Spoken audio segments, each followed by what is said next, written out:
Hello friends, आपका स्वागत है हमारे यूट्यूब चैनल विजय शिक्षा सारथी पर। तो मैं आज लेकर आ गया हूँ बायोलॉजी का सेकंड चैप्टर नियंत्रण एवं समन्वय का VVI ऑब्जेक्टिव क्वेश्चन, जो बहुत ही महत्वपूर्ण है और आपके बिहार बोर्ड 2025 में पूछे जा सकते हैं।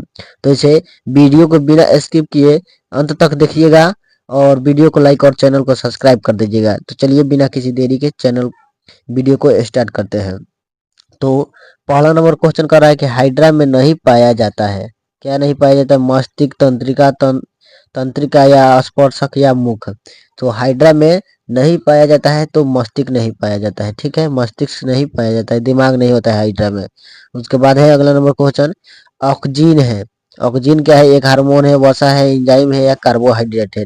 तो ऑक्सीजन क्या है? ऑक्सीजन एक हार्मोन होता है। ऑक्सीजन क्या होता है? तो एक हार्मोन होता है। तो चलिए आगे बढ़ते हैं।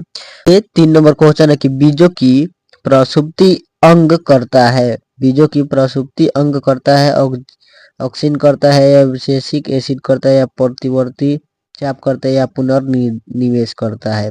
तो इसका आंसर हो जाएगा सही, ऑक्सीन करता है। क्या होता है? ऑक्सीन अंग करता है। उसके बाद है कि वृद्धि हार्मोन उत्पन्न करने वाली अंतःस्रावी ग्रंथि का नाम क्या है? यानी कि वह कौन सी ग्रंथि है जो वृद्धि हार्मोन को स्रावित करती है? तो एंड्रिनल है या प्यूटरी है या गुर्दा है या थायराइड ग्रंथि है? तो इसका सही आंसर हो जाएगा एंड्रिनल ग्रंथि। कौन सी ग्रंथि? एंड्रिनल ग्रंथि। तो चलिए अगला क्वेश्चन पे चलते हैं कि अनुमस्तिष्क उत्तरदायी है। अनुमस्तिष्क क्या है? उत्तरदायी है संतुलन के लिए, दृष्टि के लिए या संस्मरण के लिए या तर्क शक्ति के लिए? तो आपको बता देना है इसका सही आंसर क्या होने वाला है। तो अनुमस्तिष्क उत्तरदायी होता है संतुलन के लिए। अनुमस्तिष्क किसके लिए उत्तरदायी देता है? संतुलन के लिए उत्तरदायी होता है। तो चलिए अगला क्वेश्चन पर चलते हैं। एक नर हार्मोन है, क्या है? एंड्रीने एंड्रीनेलिन या टीएसएच या एस्ट्रोजन या टेस्टोस्टेरोन? तो एक नर हार्मोन क्या हो जाएगा? टेस्टोस्टेरोन हो जाएगा। क्या होने वाला है? टेस्टोस्टेरोन होने वाला है। डी नंबर आंसर सही हो जाएगा। चलिए आगे बढ़ते हैं। उसके बाद है कौन सी ग्रंथि अंतःस्रावी और बहिःस्रावी दोनों होती है? गुर्दा होती है, एड्रिनल होती है या यकृत होती है या अग्नाशय होती है? तो आपका सही आंसर हो जाएगा अग्नाशय जो होती है अंतःस्रावी और बहिःस्रावी दोनों होती है। तो चलिए अगला क्वेश्चन पर चलते हैं। इंसुलिन की कमी के कारण होता है। इंसुलिन की कमी के कारण होता है, घेंगा लिखा गया है। ठीक है, घेंगा घेंगा। उसके बाद मधुमेह, उसके बाद क्रेटेनिज्म या बौनापन। तो आपको बता दें इंसुलिन की कमी से क्या होने वाला है, तो मधुमेह होता है। इंसुलिन कमी हो जाती है तो मधुमेह का रोग हो जाता है, जो चीनी हम लोग कहते हैं। ठीक है, चलिए आगे बढ़ते हैं। जिस जिस न्यूरॉन में एक डेंड्राइट और एक एक्सन होता है उसे कहते हैं, क्या कहते हैं? एक ध्रुवीय कहते हैं, त्रिध्रुवीय कहते हैं या द्विध्रुवीय कहते हैं, इनमें से कोई नहीं। तो इसका सही आंसर होने वाला है एक ध्रुवीय कहते हैं। अगर दो रहता तो दो ध्रुवीय कहते, तीन रहता तो तीन ध्रुवीय कहते।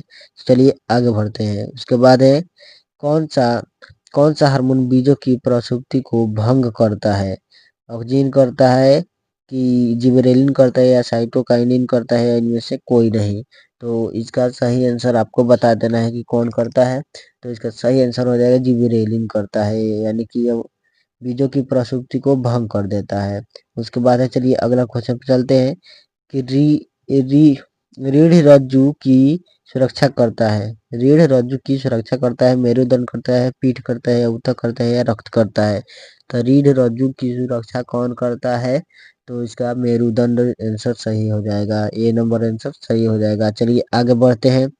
अब अगला क्वेश्चन पे चलते हैं। अगला क्वेश्चन क्या कर रहा है कि ऐसे सभी आंतरिक और बाह्य कारक जो जंतुओं और पादपों में आंतरिक और बाहरी परिवर्तन लाते हैं कहलाते हैं, क्या कहलाते हैं? अनुक्रिया कहलाते हैं, उद्दीपन कहलाते हैं, परिवर्तक कहलाते हैं या इनमें से कोई नहीं?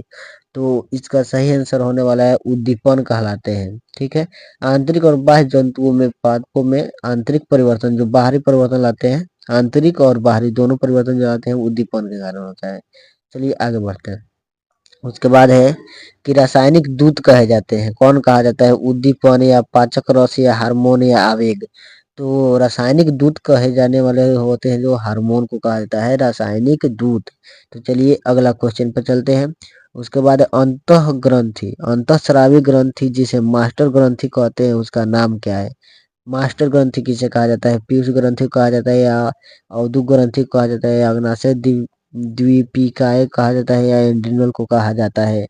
तो मास्टर ग्रंथि किसे कहा जाता है? तो पीयूष ग्रंथि को कहा जाता है। मास्टर ग्रंथि किसे कहा जाता है? तो पीयूष ग्रंथि को कहा जाता है। तो चलिए 15 नंबर क्वेश्चन क्या करा कि एड्रिनल ग्रंथि द्वारा स्रावित प्रमुख हार्मोन है, क्या है?